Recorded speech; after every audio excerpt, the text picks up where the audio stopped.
Karena itu bahagiakan diri kalian dengan kurban yang bagus. Jangan kurban yang kurus, jangan kurban yang kecil. Sekalian kalau mau berkorban, korban yang besar.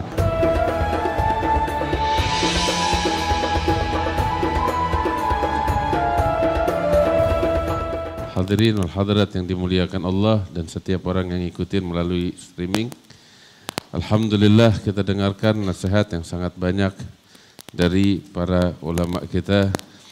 Ada yang ingin saya sampaikan ketika kita saat ini telah memasuki 10 daripada bulan Dzulhijjah, kita udah malam ketiga, malam keempat saat ini. Enggak berasa waktu demi waktu berlalu.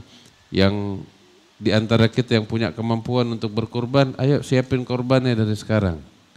Ya, Nabi SAW bilang di dalam hadisnya, man wajada sa'atan li an yudhahi falam yudhahi fala yaqrabanna musallana. Barang siapa yang memiliki kemampuan untuk berkurban di hari raya, tapi dia enggak mau untuk berkurban, dia pelit, ya maka jangan dekat-dekat dari musola kami, kata Nabi Muhammad SAW. Dari sekarang nih yang punya kemampuan, kita beli handphone bisa, kita beli pulsa bisa, kita beli paket bisa, kita beli apa lagi? Tiap hari belanja di belanja online dia bisa. Begitu. Tiap hari belanja, tiap hari paket datang, tiap hari. Giliran urusan kurban, beratnya minta ampun, susahnya minta ampun, Masya Allah. Ayo, jangan kita pelit. Al-Imam Sya'rani, Al-Imam Abdul Wahhab Sya'rani, beliau mengatakan tentang hikmah berkurban di hari raya. Apa itu? Itu kan disunnahkan sunnah muakkadah. Kurban itu sunnah yang sangat ditekankan bagi setiap muslim, sehingga ya disunnahkan bagi setiap muslim untuk berkurban di hari raya. Kalau emang enggak mampu, minimal dalam satu keluarga, dalam satu atap, dalam satu rumah ada yang berkurban di hari raya. Katanya Al-Imam Sya'rani, hikmahnya apa di balik itu? Penduduk rumah itu, penghuni rumah itu selama 1 tahun penuh dari hari raya ketemu hari raya yang berikutnya dijaga oleh Allah Subhanahu wa taala dari segala bala, dari segala bencana, dari segala kesulitan, dijaga oleh Allah Subhanahu wa taala. Dalam arti lain, kita mengasuransikan diri kita, keluarga kita dari hal-hal yang membawa musibah, bahaya kepada kita sekalian. Kita asuransikan diri kita dengan berkurban di hari raya. Cuman 3,5 juta kita keluar kurban, kita asuransikan diri kita 1 tahun penuh dijaga oleh Allah Subhanahu wa taala. Maka itu jangan pelit. Apalagi kita melihat karunia Allah Subhanahu wa taala yang Allah berikan bagi mereka orang-orang yang berkurban di hari raya. Panutan kita baginda Nabi besar Muhammad sallallahu alaihi wasallam sebagaimana di dalam Sahih Bukhari dari sahabat Anas bin Malik radhiyallahu taala anhu arda. Baginda Rasul sallallahu alaihi wasallam, kata Sayyidina Anas bin Malik, karena Rasulullah sallallahu alaihi wasallam yudahi bikabsyain. Dahulu baginda Rasul sallallahu alaihi wasallam beliau berkurban di hari raya dengan 2 ekor kambing. Dengan 2 ekor kambing yang cakep, yang bertanduk, yang bagus, yang gemuk. Itu Nabi Muhammad sallallahu alaihi wasallam. Sayyidina Anas bin Malik mengatakan, dan aku juga berkurban dengan 2 ekor kambing sebagaimana dahulu Rasulullah sallallahu alaihi wasallam.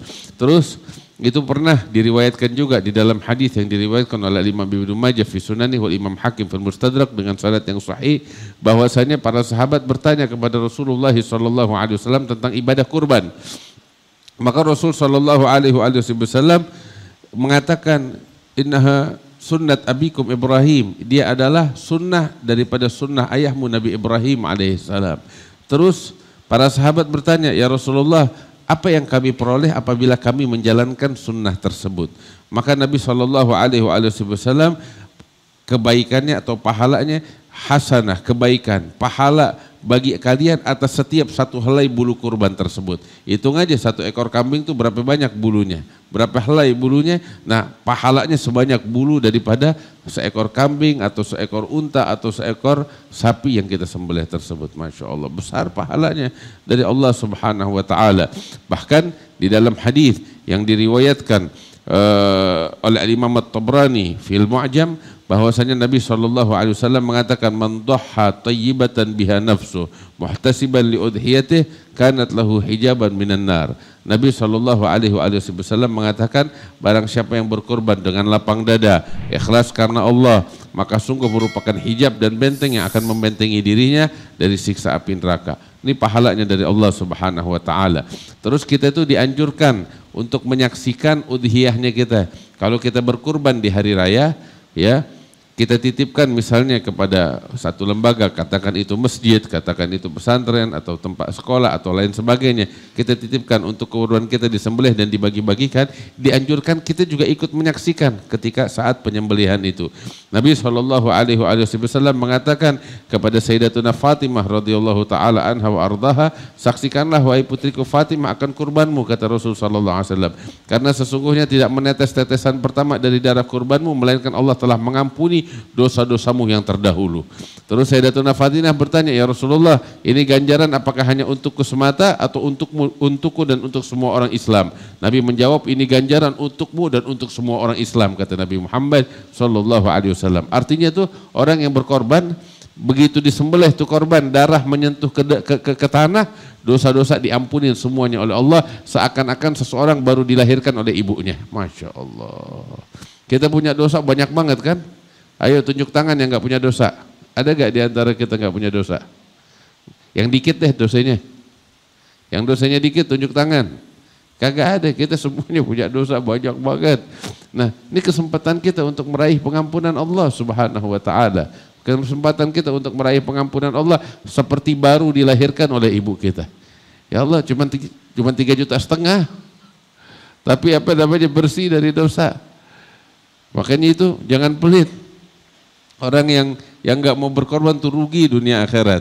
Dia rugi dunia akhirat. Betul, perkaranya sunnah. Tapi kan ntar dia nyesel kalau udah pada tahun itu dia nggak berkorban. Tahu-tahu ada kena penyakit, ada kena musibah, na'udzubillah, baru dia nyesel. Padahal kalau dia berkorban, asuransi bakal dia dijaga oleh Allah Subhanahu wa taala. Nabi SAW mengatakan, ma'amil adamiyun min amalin yawman nahri ahabba ilallah min iraqatid dam. Seorang anak Adam tidak mengamalkan, tidak menjalankan suatu perkara ibadah yang paling disukai oleh Allah di hari raya yang lebih agung, yang lebih mulia daripada menumpahkan darah kurban, kata Nabi Muhammad SAW. Wa innaha la ta'ti yaumal qiyamati bi quruniha wa asy'ariha wa adlafiha. Itu kurban akan datang di hari kiamat menghadap kepada Allah lengkap dengan tanduknya, dengan bulunya, dengan kukunya, nggak ada yang kurang untuk bersaksi di hadapan Allah Subhanahu wa taala. Terus itu kurban yang kita sembelih akan membawa kita kepada martabat yang tinggi di sisi Allah sekejap mata. Nabi SAW mengatakan, wa inna dam la yaga'u minallahi bimakana qabla an yaga'a minal ard. Bahwasanya darah dari kurban tersebut mengangkat derajat seseorang kepada Allah, derajat yang tinggi di sisi Allah lebih cepat sebelum darah menyentuh bumi, dia udah sampai ke derajat yang tinggi di sisi Allah Subhanahu wa taala. Karena itu Nabi bilang, fatayyibu biha nafsa. Karena itu bahagiakan diri kalian dengan kurban yang bagus. Jangan kurban yang kurus, jangan kurban yang kecil. Sekalian kalau mau berkorban, korban yang besar, korban yang bagus, akan dijaga kita oleh Allah Ta'ala dan diberikan anugerah oleh Allah Subhanahu wa Ta'ala. Kemudian juga di antara hal-hal yang perlu kita perhatikan ketika kita berkurban di hari raya, ya, waktu berkurban.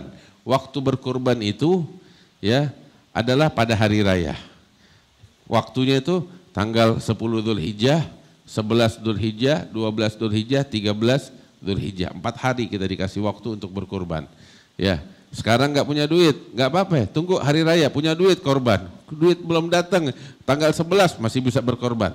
Belum datang juga tanggal 12 masih bisa berkorban. Belum juga tanggal 13 masih bisa berkorban. Terbuka waktu. Terus juga saat pertamanya itu kita nyembelih korban, ulama bilang kita itu disunahkan di hari raya untuk sholat Idul Adha. Ya, kapan masuk waktu sholat Idul Adha itu? Ketika matahari udah terbit dan berlalu sekitar 16 menit lebih kurang. Ya, dari terbitnya matahari, dari waktu syuruk. Nah, setelah berlalu itu kita disunahkan untuk sholat, udah masuk tuh waktu sholat Idul Adha. Sholat 2 rakaat. Habis sholat 2 rakaat, khutbah 2 khutbah. Nah itu kalau dengan cara yang ringkas, 2 rakaat sama 2 khutbah, itu kira-kira dengan cara yang singkat, yang ringkas, padat, fardu-fardunya dituntaskan, dijalankan. Itu makan berapa menit sih? 2 rakaat sama 2 khutbah, paling lama 10 menit, 15 menit. ya kan? Maka setelah 10 menit, 15 menit itu waktu berkurban udah terbuka, udah boleh berkurban. Sebelum itu masih belum boleh berkurban. Nabi SAW tuh mengatakan tentang ritual hari raya. Apa aja yang dilakukan?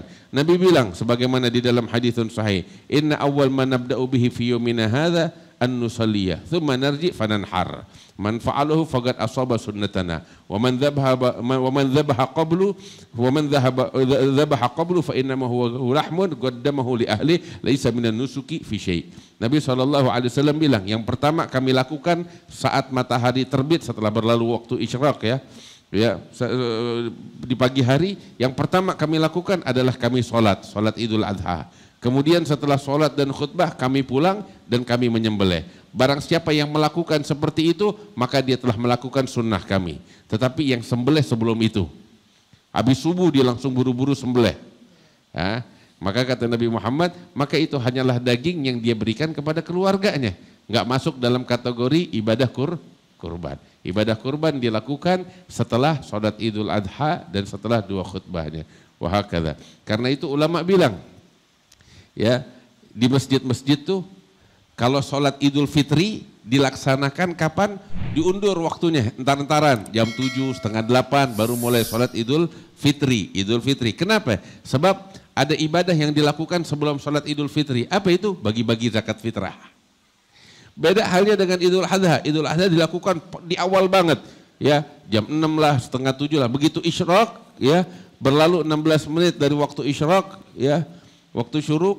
Nah, langsung deh tuh segera melakukan sholat Idul Adha. Kenapa diburu-burukan? Supaya waktu untuk berkurban lebih banyak, lebih panjang. Hakala. Nah, ini yang disunnahkan oleh Nabi besar Muhammad SAW. Terus bentuk kurban yang disembelih itu apa?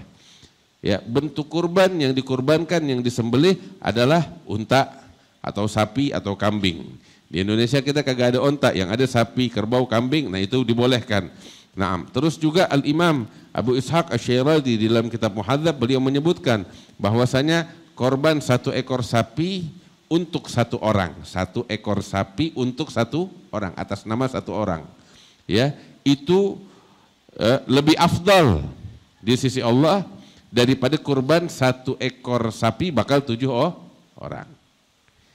Jadi sapi utuh bakal 1 orang itu lebih afdal daripada 1 ekor sapi bakal 7 orang. Namun kalau dia ingin berkorban 1 ekor sapi ber-7, ya, maka yang afdal bakalnya adalah 1 ekor kambing sendiri. Jadi saya ulangin lagi, 1 ekor sapi bakal 1 orang lebih afdal daripada 1 ekor sapi ber-7. Tapi kalau emang dia mau berkurban 1 ekor sapi ber-7, ya, maka yang afdal adalah 1 ekor kambing seorang dibanding 1 ekor sapi ber-7. Naam, wahakala. Kemudian selain dari hewan-hewan yang disebutkan tadi, nggak sah. Ada orang mau berkorban dengan ikan, kagak boleh. Dengan bebek nggak boleh, dengan dengan ayam juga nggak boleh. Itu berkurban ya dengan kambing, sapi, unta atau kerbau dan sejenis itu. Wah, kata. Kemudian juga hal yang perlu diperhatikan, kurban yang kita sembelih nggak boleh cacat yang mengurangi daging. Contoh, ya, kita beli kambing, bakal kurban, tahu-tahu tuh kambing kakinya patah. Ya udah tanggung deh Beb, korbanin aja. Nggak bisa gitu. Terus makanya hati-hati ketika merubuhkan sapi, jangan sampai kakinya patah. Ya, jadi mesti hati-hati sebab kambing atau kurban atau sapi yang kita sembelih itu nggak boleh cacat yang mengurangi daging.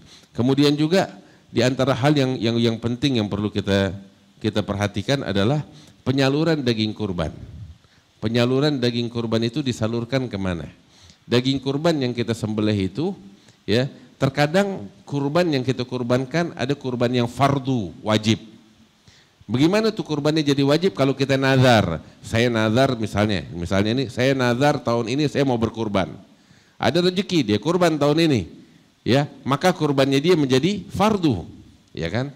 Nah, kurban yang dinazarkan menjadi fardu. Nah, itu penyalurannya Bagaimana?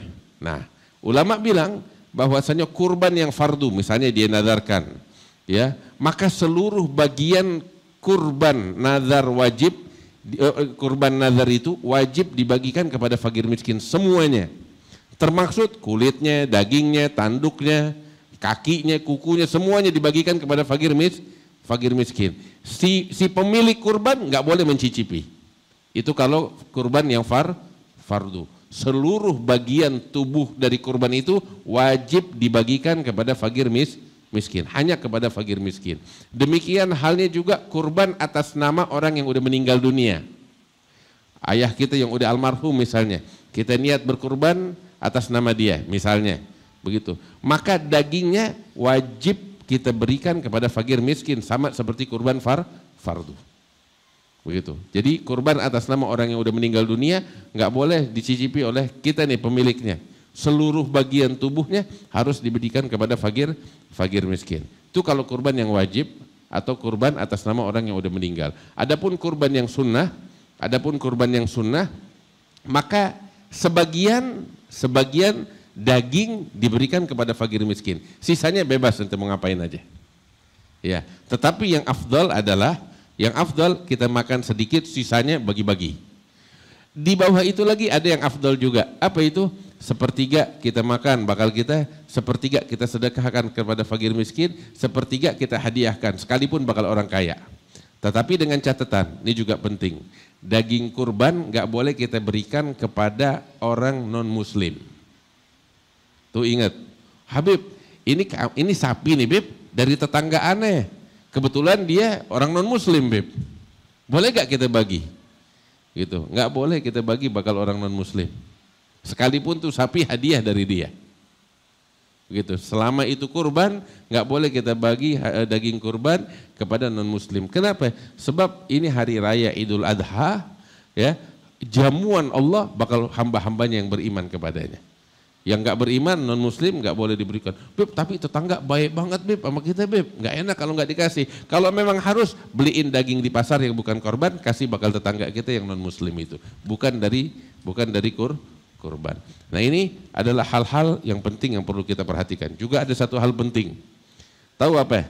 Upah tukang sembelih, tukang potong. Kadang tuh kita jadikan